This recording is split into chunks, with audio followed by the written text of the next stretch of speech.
maglakad na lang. It takes time. Sabi, Kaya pag wheelchair papunta, pagpapanay ko, kayo mag-wheelchair. yeah, kung kaya. Oo, kaya lang din naman. Kailangan din ma-stretch yung paa.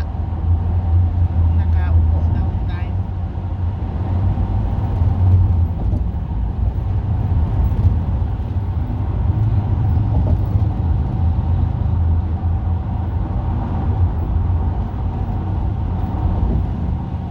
Sa Maynila, walang chichi-burichi.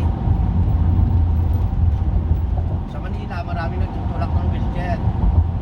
Oo, yun ang trabaho nila. Yan ang trabaho nila eh. Yeah. Yun ang Marami nag-a-assist mo roon. yun ang pang Hindi kayo mapuproblema kahit dalawang wheelchair pa gamitin nyo. meron sila. Kahit isang tao lang kayo, dalawang wheelchair gamitin nyo.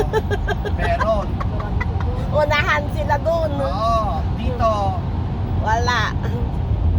minsan, sasabihin sa inyo, walang available na wheelchair. Aha. O minsan may available